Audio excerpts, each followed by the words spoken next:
Good evening, everyone. Welcome to my channel. It's nice to be with you guys again. First of all, I'd like to apologize kasi medyo maano yung throat ko.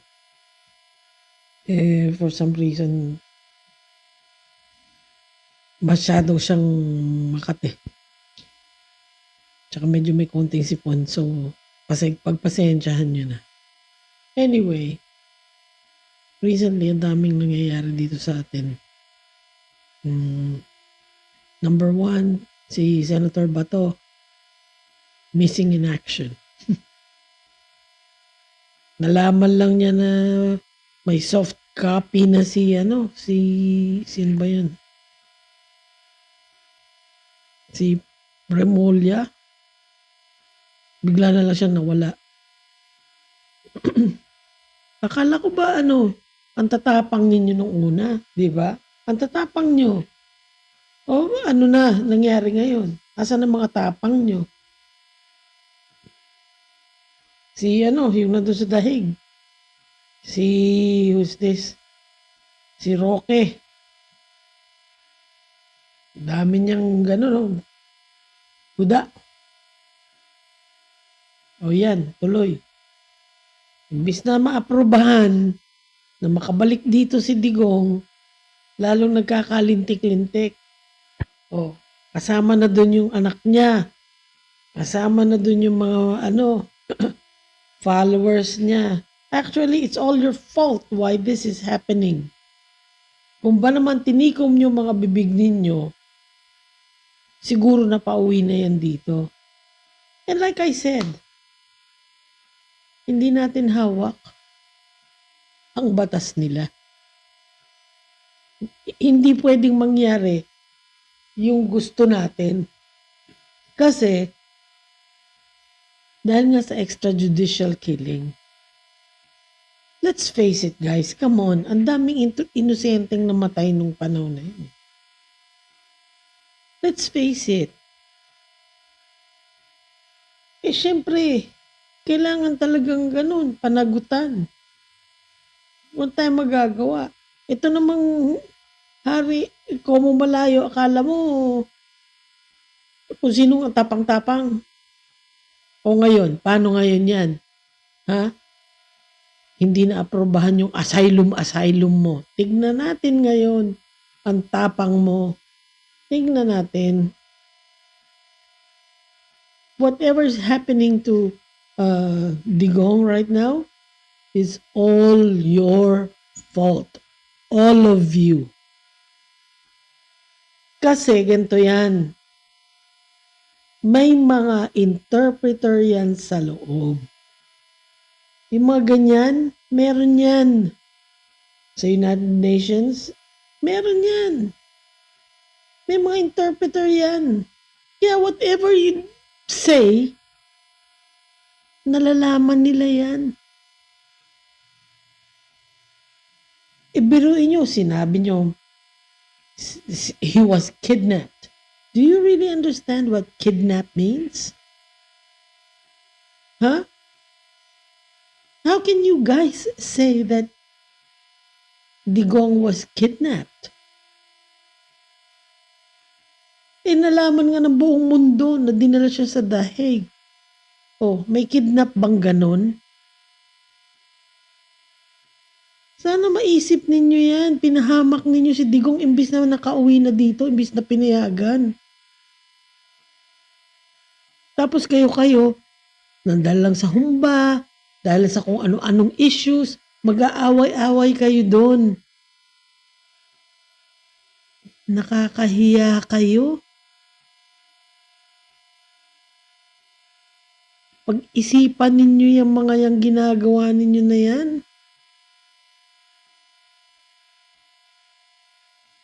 Ito naman. Next one. Zaldi ko. Bicolano ka pa naman. Ang nanay ko, Bicolana eh.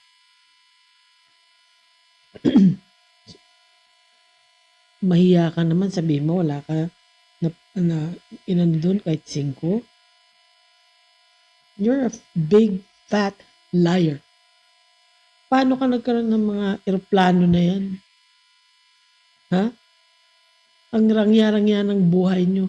Tsaka, if you're not guilty of anything, why did you run away? Why? Ha? Napakasimple. Kung wala kang kasalanan, hindi ka matatakot, hindi ka tatakbo. Tumakbo ka eh. Pagkatapos ngayon, ganun ka ng ganun, ganun ka ng ganun. Kasi ang lakas ng loob mong magpalusot-palusot kasi malayo ka. Tapos kung sino-sino mga tinuturo mo, dinadamay mo. Hindi ako naniniwala eh. Doon sa mga dinadamay-damay mo. Hugas kamay ang tawag dyan. Sana bumalik ka na lang. Tama naman din si Presidente Marcos. Siya nga, hindi siya tumatakbo. Andun lang siya. Kung anong gusto sabihin sa kanya, Andyan siya anytime. Ba't kayo nagsisitakbuhan? Kung wala kayong kasalanan. Diba? Just as simple as that. Zaldi ko, huwag mong bigyan ng kahihiyan ng kapwa mo, Bicolano. Mahiya ka naman. Huwag mo kaming bigyan ng kahihiyan. Half Bicolano ako. Bicolana. Huwag mo kaming bigyan ng kahihiyan. Masupog ka, mag-uli kay di.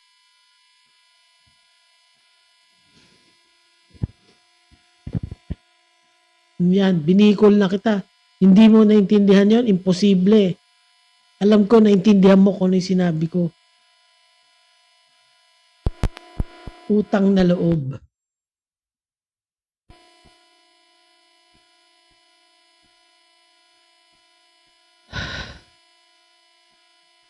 Tapos, hindi ba kayo nakokonsensya yung nangyayari na ganyan na nagkakabaha-baha ng kotakot-takot, lumala ang flood? Tapos kayo, ang sarap ng buhay nyo. Don't you ever realize na pag tayo nawala na, yung next generation ang kawawa? Kasama doon ang mga apo nyo, anak nyo. Gusto nyo maiwanan ganun? Just because what? Because of money? Ewan ko. Maawa naman kayo sa mga Pilipinong katulad ko. Pangalawa, yung mga anak-anakan nyo, pagsabihan naman nyo. Yung anong tawag doon? Yung mga kumakaasta eh. Diyos ko, palibasa. Nakaw na yaman. Kung they're wasting money just like that. My God. Have a heart. All of you.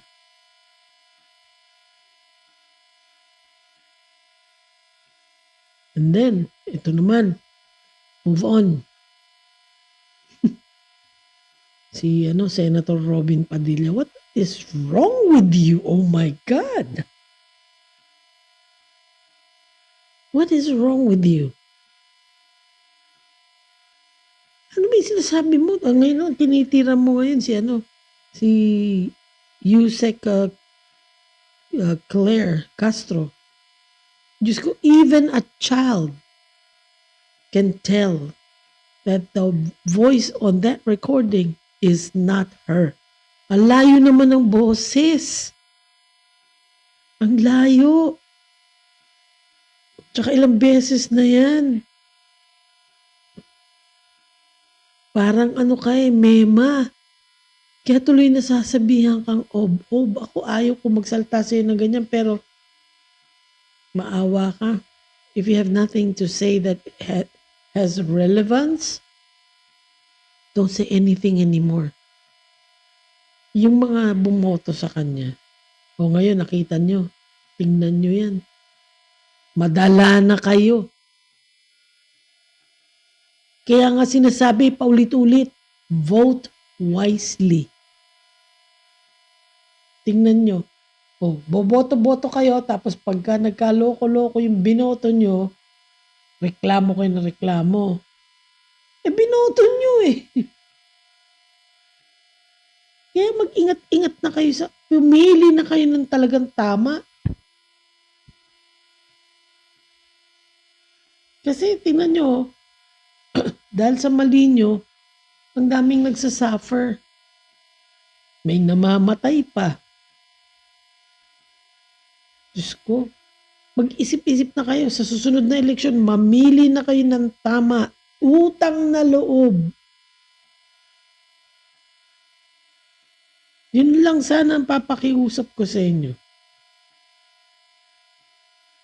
Tapos lastly, meron akong nabasang comment dun sa unang vlog ko. Para akong binabantaan. Matanda na daw ako. Kung ayaw kong magulo ang buhay ko, manahimik ako. Tsaka dapat maninindigan ako kasi pag wala akong kinampihan na politiko, ang ibig sabihin daw nun, maka-Duterte ako. What the? Are you trying to be funny? Are you kidding me? Or are you threatening me? Ang kakampihan ko forever ang kapwa ko Pilipino. Ako? Ba't magugulo ang buhay ko? Ang magulo ang buhay kayo-kayo kasi kayo-kayo ang nagdidiskusyon. 'Di ba? Kayo ang magugulo ang buhay. Huwag niyo ko idamay dyan sa mga kalokohan niyo. Kaya ako kayo nasasabihan ng mga smart ass kayo. Totoo naman eh. Tapos naiinis kayo. Totoo naman. Kaya ako tantanan nyo ha. Ako nandito ako para sa kapwa ko Pilipino. Yun lang ang masasabi ko. Kaya ako, tigilan nyo. If you have nothing nice or smart to say, shut up. Or get out of my vlog. This is mine. And I'm not gonna lose anything kung mawala kayo. Sana matauhan ka. Kawawa ka naman. Anong klase? Manindigan. Manindigan daw. Pag hindi manindigan, kumakampi na kay Digong. Ano ka? Duterte? Oh my God. Pag-isipan mo nga yung sinasabi mo. Diyos ko. Anyway, I think that's all there is for tonight. I'll see you on my next vlog, everyone. Have a nice day. Good night.